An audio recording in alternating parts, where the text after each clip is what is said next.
El banquete.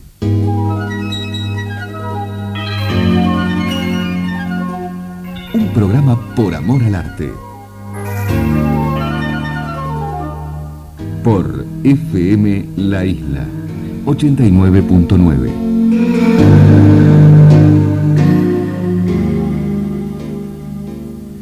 El teatro, con su renuncia a otra textualidad que la del diálogo, a través del cual los personajes son sus propios y únicos abogados, se parece siempre un poco a Rashomon, el formidable cuento del japonés Akutagawa, donde se comete un crimen y cada uno de los implicados, incluidos los testigos y la propia víctima, ofrecen su versión de los hechos, parcial y enfrentada a la de los otros. En Seis personajes en busca de autor, Pirandello parece haber intuido, casi al mismo tiempo que el japonés que publicó su relato en 1917, y seguro antes que el cine, la calidad inequívocamente teatral del planteo de Akutagawa. Y al devolverlo al territorio de la escena, le imprimió un giro decisivo. Como los dioses, el autor ha desertado. Lo que no ha desertado es su necesidad. Abandonada a su suerte, condenada a vivir la fatalidad de una condición y un conflicto, la criatura teatral sabe que las palabras son su única arma y que esa arma suele convertirse al mismo tiempo en un boomerang que no podrá manejar. Demasiado parecido a la criatura humana, el personaje de Pirandello es un paria de la existencia a quien le han quitado la tranquilidad de las explicaciones, pero no las preguntas que las habían originado. Así sigue la nota bastante luminosa, por cierto, de Aníbal Piñeiro con motivo del estreno de la obra en Madrid en los años 30, me refiero a Seis personajes en busca de autor. Nosotros vamos a seguir escuchando las opiniones mucho más recientes, mucho más actuales, de Jorge Lavelli, el director teatral que va a estrenar esta obra el miércoles en el San Martín. Me gustaría entrar un poco más en el terreno concreto de esta apuesta, empezando por el texto. Yo no he tenido tiempo, me han pasado un libreto y yo me he releído la obra tal cual la escribió Pirandello en español traducida, pero entiendo que hay una cierta adaptación tuya del texto original. Me gustaría saber cuáles fueron los criterios. Bueno, hay varias cosas que yo diría son... Algunas cosas son perceptibles rápidamente. Es que el comienzo de la segunda parte, es decir, la segunda parte para un autor donde que dice aquí no hay escenas ni actos, etcétera, pero la primera interrupción, digamos, de la representación, esa segunda parte comienza con una escena que está extraída del final. Es el momento en que la hijastra, que tiene una particular afección por el único personaje por el que tiene una intensa afección, una emotividad y una verdadera pasión, yo diría, es por su hermana, ¿no? por la pequeñita. Y esa escena me parecía siempre que estaba como un poco ahogada en el contexto de la obra, porque es una revelación es como un paréntesis, es como una revelación también sobre lo que es el teatro. De repente la representación se detiene para que aparezca esta reflexión sobre lo que es el teatro, finalmente, donde esa chica, donde la muerte de esa pequeña va a ser reconstituida, reestructurada, reevocada, pero no ya en la realidad como sucedió, no en un verdadero estanque, sino en un estanque de teatro, ¿no? Dentro de lo falso del teatro. Y me pareció más interesante hacer una especie de dibujo de una liberación, entre comillas, de los personajes, es decir, que de repente esos personajes deambulen un poco como se cuentan, como se dice que lo han hecho alrededor del autor para ser completado dramáticamente, y que esa escena se prestaba muy bien a esa iniciación que la hijastra hace de su hermanita, y que tiene el mismo poder de anticipación, incluso se me ocurre más grande porque está hecho con más distancia, donde está evocado el hecho de su muerte futura, ¿no? Eso permite también de introducir un monólogo del hermano, también donde habla de su soledad y de el porqué de representar de nuevo lo que no hace falta ser representado, y de la madre de confirmar este mismo aspecto, ¿no? La única cosa sobre los cuales esos personajes están de acuerdo. Así que es como una manera de demostrar ese vagabundaje, esa libertad de esos personajes, ¿no? En un momento determinado. Es un breve momento que está interrumpido por la llegada del director y la continuidad efectivamente de la representación que va de la representación que él quiere hacer de la historia que los personajes le han contado, ¿no? Es decir, así que esa es una primera modificación que respeta exactamente el texto de Pirandello, pero que cambia un poco de lugar. Yo quería decir esto, que al mismo tiempo es interesante porque Pirandello con los 100 personajes tuvo otro shock, ¿no? Es decir, que la versión que hizo Georges Pitoyev en la creación parisina lo había impresionado mucho, y ahí él modificó algunas cosas. Luego hay varias versiones de estos 6 personajes y tuvo dudas también sobre la realidad y la ficción, al punto de que en una versión los que aparecen al final no son los 6 personajes, sino que los 2 niños han desaparecido, como si estuvieran efectivamente muertos, ¿no? Como si la ficción se hubiera realizado y tuviera huellas en la realidad. Y claro, entonces esos personajes no aparecen, diciendo, no, ellos se murieron, puesto que uno se suicida. Ahora que todo eso pasó, claro, todo eso tiene vida porque por esa razón de la inmortalidad de los personajes, ¿no? Por esa condena a la inmortalidad en cierta medida. Así que eran dudas que al mismo tiempo se plantean los personajes al final de la obra, pero que el autor también dudaba, saber si esos personajes tenían que reaparecer todos o no, ¿eh? Y bueno, yo tengo la opción de pensar que sí, que todos esos tienen que reaparecer, porque me parece que son esos los que preocupan al director, los que forman parte de su angustia final, los que van tal vez a perseguirlo, yo diría, los que tienen una presencia en cierta manera obsesiva y de los cuales se desprende la hijastra, efectivamente, cosa que ella anuncia desde el principio, ¿no? Diciendo que en esa búsqueda de la libertad, que es su proyecto, en esa búsqueda de la reconstitución del pasado, de la reconstitución finalmente de la verdad, ella va a encontrar su verdaderamente bueno, su verdadera liberación. Y es eso lo que justifica el hecho de sustituir en cierta medida al director y de transformarse en el director, de su propia tragedia, ¿no? Sí, en el dramaturgo también de su propia tragedia, porque ella necesita una reconstitución precisa de la verdad para poder... Claro, una búsqueda de sentido. Claro, y para poder al mismo tiempo liberarse ella misma, es decir, liberarse, comparar, para darse cuenta de qué era lo que estimulaba, en fin, a los directores de ese momento, qué es lo que estimulaba en esos directores su propia dramaturgia, la libertad que tiene esa dramaturgia, ¿no? Bueno, yo creo que son los elementos esenciales en la adaptación, que he tenido cuenta al mismo tiempo y no podía no poder hacerla, de la versión francesa en la que yo he trabajado muchísimo también.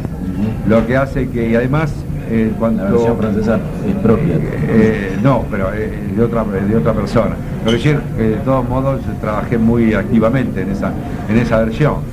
y ya había pedido que hecho este cambio del que estoy hablando, ¿no? Luego, otro problema era el hecho de que yo quería una lengua también que no sea muy completamente localista, es decir, donde sea un Pirandello que se pasa, aunque se haga en la calle Corrientes, no se pasa en la calle Corrientes. Es decir, guardar una cierta neutralidad del lenguaje. En el lenguaje. Me parecía un elemento fundamental para darle al espectador también una cierta distancia y incentivar su imaginación, ¿no? Así que esos eran los elementos que me motivaron para hacer una adaptación, que es muy difícil. Me di cuenta que la dificultad de esa tarea y de la importancia que tiene al mismo tiempo de saber qué es lo que se está buscando finalmente a través de una lengua. Yo creo que esta misma experiencia, pero de otra manera, yo acabo de vivirla, o el año pasado la he vivido con la pieza de Tony Kushner, Eslavos, que hice en Madrid y que había presentado en París primero, ¿no? Y para darse cuenta que una lengua no es solamente una transcripción literal, que de repente las cosas no quieren decir lo mismo. Reverberan las palabras de otra manera, claro, y evocan... Que una lengua también es una cultura y que está aportando lo vivido de esa cultura también. Y una visión del mundo, ¿no? También. Y en el caso de Pirandello yo pienso, tiene también una particularidad, que Pirandello hizo una experiencia teatral que lo impresionó mucho, que le gustó mucho en Buenos Aires, en el 27 y en el 33, y que aunque esa experiencia ha sido lejana para nosotros, al mismo tiempo nos ha quedado un cierto eco de ese pasaje, como quedó un eco del pasaje de Lorca en esta ciudad. Yo creo que no era por nada que Pirandello permitió que obras de él se crearan en esta ciudad, ¿no? Encontró que entre esa corriente inmigratoria, seguramente siciliana mayoritaria en ese momento en Buenos Aires, y su teatro, había algo que pasaba. Había un lazo de familia. Exactamente, había una manera de ver también el mundo. Estamos escuchando las palabras de Jorge Labelli hablando justamente del problema de la traducción de una versión, como es el caso de la puesta que hizo con el Teatro Nacional Popular de Francia en París, obviamente en lengua francesa, de una obra que además fue escrita originalmente en italiano, y el hecho de trabajar con el texto en una versión argentina que Labelli, como decía, ha querido que fuese lo más neutra posible. Les propongo ahora argentinizar un poquito el repertorio. Vamos a escuchar una extraordinaria versión de A Fuego Lento, uno de los primeros tangos renovadores de Horacio Salgán, en una versión que va más allá todavía de los gestos renovadores del propio Salgán, que es de Eduardo Rovira. Escuchamos algún otro tema del disco donde está este tema. El disco se llama Sónico, es un disco que editó en el año 68 Rovira y reeditó el año pasado el sello Aqua Records en la colección de Oscar Del Priore. Lo escuchamos obviamente cuando Del Priore estuvo aquí invitado al programa. Escuchamos entonces A Fuego Lento por Eduardo Rovira y su agrupación de tango moderno, como él la llamaba. Es un trío básicamente, donde Rovira toca el bandoneón, Salvador Drucker la guitarra y Néstor Tucutamendi el contrabajo.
Escuchábamos una versión a un fuego bastante menos lento que el original de A Fuego Lento. La versión es de Eduardo Rovira con su trío, la agrupación de tango moderno, Salvador Drucker en guitarra y Néstor Tucuta Mendi en contrabajo. Por supuesto, el bandoneón es el bandoneón del propio Rovira. Vamos a seguir ahora con la entrevista a Jorge Labelli, el director teatral y de ópera argentino, que el miércoles estrena una nueva versión de 6 personajes en busca de autor. Y me gustaría, me parece muy interesante este asunto de cómo encarnan de manera diferente una pieza teatral según la lengua. Si fuese posible, ¿qué diferencias, si es que las percibís de modo general o en algún momento particular, vos notás entre cómo funciona, por así decirlo, esta pieza hecha en francés y en Francia, y cómo ves que empieza a funcionar esta misma pieza en español? Bueno, yo creo que hay una cosa que es evidente, porque habría que tener como una visión simultánea, ¿no? Las cosas, pero lo que en Francia estimula Pirandello muchísimo es el razonamiento. Es decir, que esa es la fascinación por Pirandello ha sido siempre el funcionamiento intelectual, en suma, ¿no? Y Pirandello, yo he visto algunos Pirandello donde se podría decir que es un Pirandello brechtiano, finalmente donde la emoción está ausente, y yo creo que en un pueblo más latino y más visceral, yo diría, el actor aquí estimula más bien la sensibilidad. Y yo pienso que la sensibilidad es un camino mucho más apasionante, porque es, a mi juicio, el camino de este filósofo siciliano, ¿no? Donde todo pasaba, donde razonaba lo que sobre la locura, en suma, ¿no? Pero lo razonaba visceralmente, lo razonaba con emoción, lo razonaba con pasión. Y esa pasión, yo espero, esa pasión pirandelliana, yo espero que esa pasión aparezca en esta representación. Seguramente si hubiera querido tener u ofrecer un discurso sumamente racional y puramente intelectual, no hubiera elegido un género como el teatro. ¿Quién? Pirandello. No hubiera elegido un género como el teatro, claro, sí, seguramente. No hubiera elegido un género como el teatro porque yo creo que justamente porque ese es el aspecto que a él le fascinaba, pero sobre el que tenía más dudas, ¿no? Porque nadie en principio lo reconocía como autor de teatro y estaba más, como diría, más considerado como narrador, como cuentista, que como autor, donde efectivamente en obras que luego encontraron un gran apoyo, yo diría, en la crítica, etcétera, en principio no habían sido consideradas de la misma manera, ¿no? Es decir, que un autor que estaba también aportando su propia reflexión en un estado de madurez. Y el teatro de Pirandello respira eso, respira esa como una especie de plenitud, ¿no? Donde los personajes jóvenes son realmente protagonistas. En el caso de 6 personajes, yo creo que hay una particularidad que revela también, que es el caso de la hijastra, ¿no? Sí, sí. Que revela también que debe tener una relación con lo vivido personalmente por él, su conflictiva relación con su mujer, la locura de su mujer, las acusaciones de su mujer con relación a su comportamiento amoroso, etcétera. Jovencita sobre todo. Todo eso ha hecho que, de todos modos, el personaje de la hijastra, que es un personaje fabulosamente complicado y al mismo tiempo extremadamente atractivo, esté marcado por... como una heredera lejana de Antígona, ¿no? Como una heredera lejana de Antígona, ¿no? Sí, también, claro. Pero yo creo también muy el fruto de eso que a fines del siglo pasado se llamaba la histeria, que fue el origen de tanto del estudio freudiano, ¿no? Sí, que hay mucho de Freud, yo pienso, en esa manera en que Pirandello había seguramente sentido una cierta fascinación por la teoría freudiana en pleno apogeo a fines del siglo pasado, y que sin hacer un ejercicio de estilo a través de eso, se siente que hay allí, a través de la reconstitución de la verdad, de la reconstitución del pasado, esos momentos de apocalipsis, yo diría, que pueden invadir una personalidad sumergida totalmente en lo sensible, ¿no? Sumergida en lo pasional. Y aparece muy claramente en el personaje, a mi juicio, en el personaje de la hijastra, y da a ese personaje un carácter y una complejidad que es ejemplar en la dramaturgia del siglo XX, yo diría. Desde el punto de vista del lenguaje, ¿cómo te planteás, y me interesaría saber también si hubo alguna diferencia desde el punto de vista de tu trabajo en este sentido, en la apuesta francesa y en la actual, la diferenciación entre los dos mundos que propone la obra, el mundo de los personajes reales, que serían el director y los actores que están ensayando otra obra de Pirandello, y los 6 personajes? Pirandello estaba muy preocupado porque esto se notara, incluso proponía el uso de máscaras que los fijara en un gesto esencial, cosa que también lo ligaría un poco a cierta idea brechtiana del teatro, ¿no? El teatro del gesto. El teatro, sí, y también a cierta idea de la tragedia. Y cierta idea de la tragedia. Exacto. Entonces, bueno, eso me parece una cosa interesante para distinguir si a aquel punto él podía estar preocupado, para que no haya confusión entre los personajes y las personas, o entre los personajes y los actores. Los actores también tienen un principio de dualismo, es decir, son personas, entre comillas, cuando no actúan, si es que puede decirse que cuando alguien está sobre un escenario no actúa, y son actores a partir del momento en que se apropian de un texto que no es el de ellos, ¿no? Y entonces hay ya esa duplicidad que aparece en los actores, pero en los personajes ellos son los maestros de la duplicidad, porque todos esos personajes tienen puntos de vista diferentes sobre su propia vida, sobre la vida de los otros, ¿no? Es como la ejemplarización de la duplicidad, ¿no? Creo que es una legítima preocupación, pero es una buena falsa idea, yo diría, una falsa buena idea del autor, porque al mismo tiempo, curiosamente, una máscara, digamos, que fija completamente un carácter, y es lo contrario de lo que él está diciendo, de que el padre se queja, todo su terrible drama del padre es de sentirse fijado justamente por uno de sus comportamientos, por ese momento crucial, terrible, que le ha tocado vivir con su hijastra, y eso él trata por todos los medios de banalizarlos, por todos los medios de demostrarlos que no es nada más que un detalle en la suma infinita de comportamientos que le toca vivir en su vida, ¿no? A él como a un hombre. Entonces fijar un carácter, sea el desprecio, sea el dolor, sea, me parece, el remordimiento, es un elemento, yo diría, antiteatral. En suma, parece atractivo, pero es restrictivo, ¿no? Es restrictivo, pero me parece interesante tener en cuenta la preocupación del autor, saber que en ningún momento se puede confundir, se debe confundir un personaje y un actor. ¿Cómo responderías vos a esa preocupación?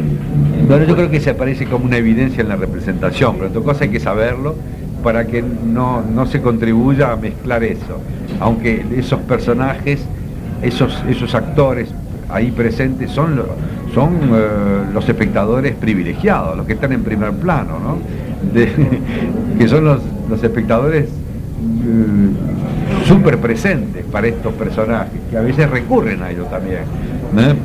Están pidiendo el testimonio, están pidiendo la reacción de esos espectadores, ¿no? Son testigos y están llamados a ser testigos también de ciertas formulaciones. Entonces creo que ese comportamiento no es un problema solamente de vestuario, sí, es un problema de todo, de vestuario también, no diría de composición, porque eso es lo que el autor está tratando de evitar, pero Yo usaba la palabra lenguaje, ¿no? Digamos, la manera de proponerle un repertorio de signos al espectador de tu puesta que le permita diferenciar. Pero yo creo que eso me parece como una evidencia, es decir, aparte de los aspectos didácticos que existen en la obra, yo diría didáctico en el sentido de que efectivamente Pirandello utiliza el mecanismo didáctico para que los personajes expliquen lo que es esa pasión, lo que es el hecho de ser lo que ellos son, pero eternamente, totalmente.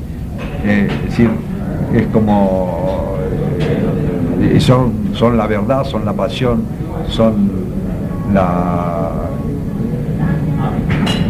el arte en suma, y que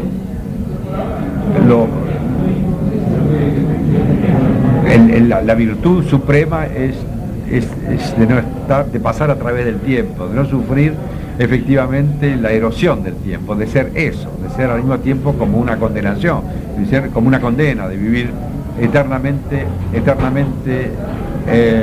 el drama, ¿no? Entonces, yo creo que eso aparece como evidente en la representación y no hay ninguna cosa que